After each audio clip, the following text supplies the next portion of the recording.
Hola gente, bienvenidos al Reino de los Tuertos. En la primera entrega de estos 3 videos, todavía no se llega a dilucidar la objetividad del investigador.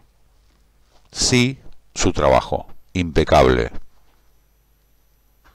Los invito a ver esta segunda parte para que vayamos sacando conclusiones. Gracias por escuchar.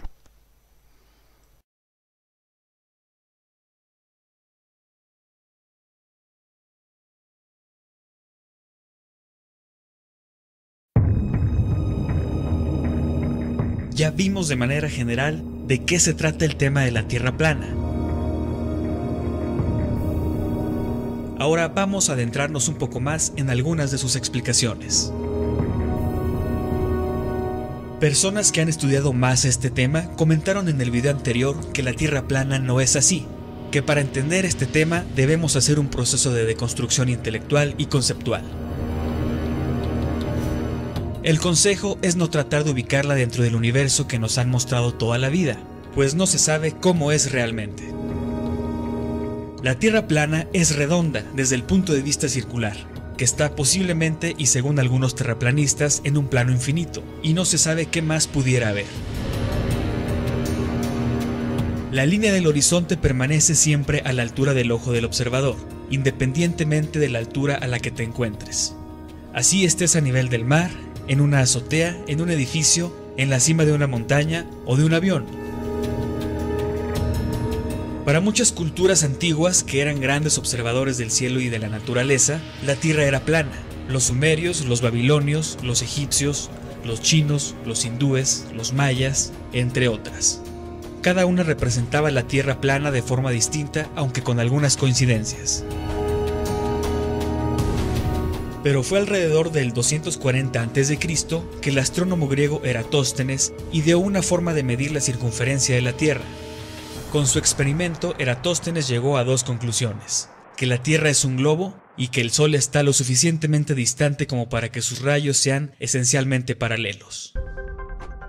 Pero también con ese mismo experimento se puede probar la Tierra plana, con un Sol más cercano y más pequeño.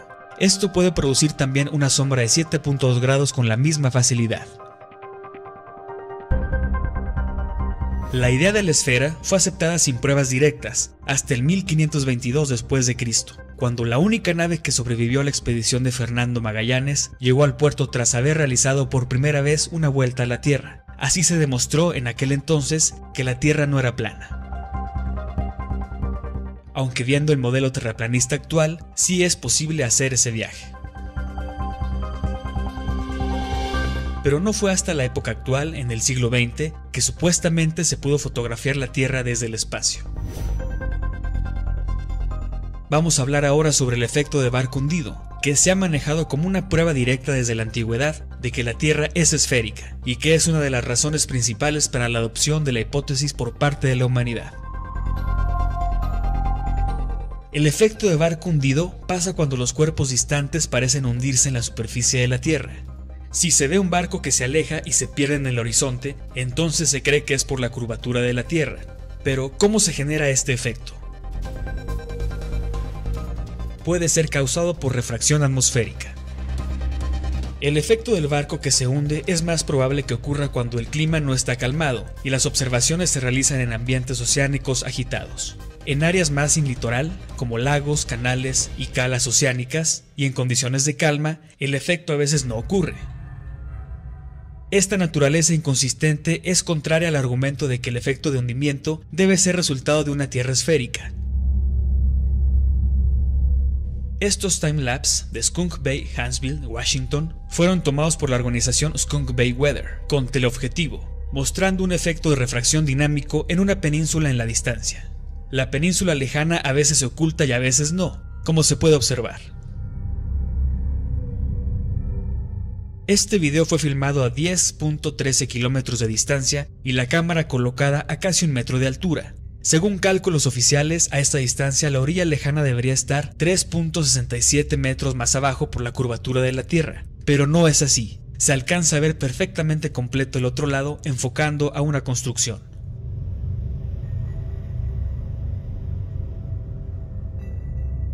También el efecto de barco hundido es causado por límites a la resolución óptica. Un barco queda oculto por los límites angulares de la percepción. La nave parecerá cruzarse con el punto de fuga y se perderá ante la percepción humana.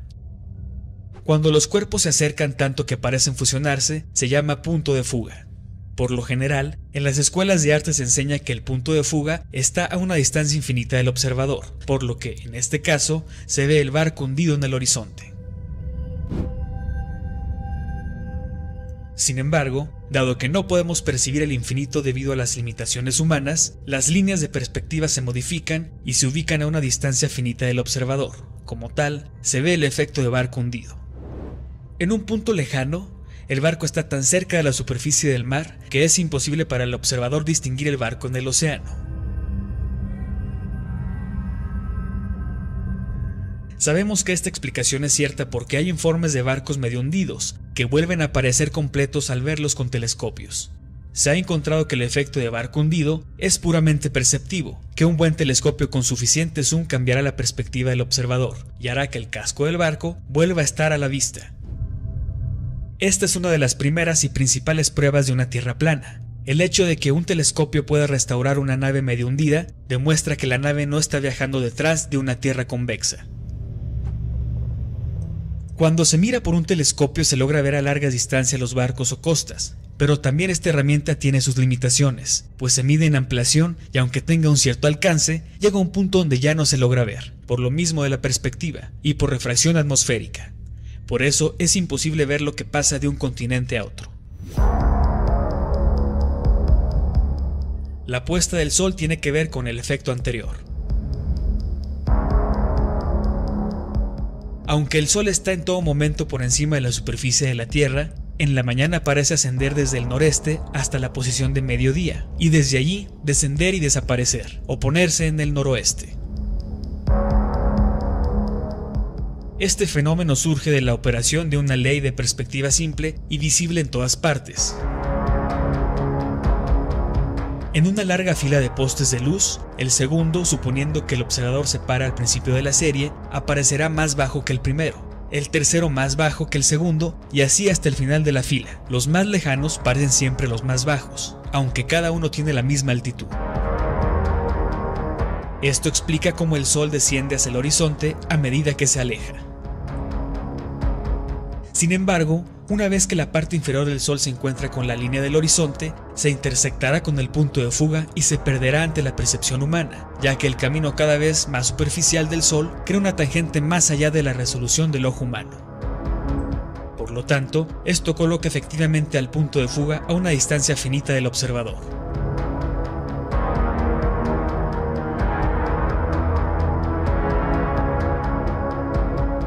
Después de que el sol se pone, el cielo todavía está relativamente iluminado. La oscuridad profunda de la noche demora un par de horas.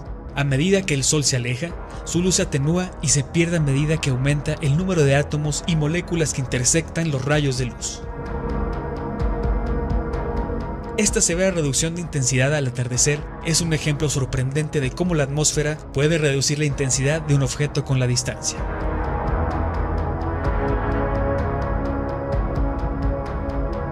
Lo mismo pasa con la estrella Polaris y las constelaciones cambiantes. Esta bajada de la estrella polar a medida que nos alejamos hacia el sur y el surgimiento de las estrellas en el sur a medida que nos acercamos a ellas es el resultado necesario de la ley visible en todas partes de la perspectiva, que opera entre la línea ocular del observador, el objeto observado y la superficie plana sobre la que se encuentra, y no tiene conexión ni relación alguna con la supuesta rotundidad de la Tierra.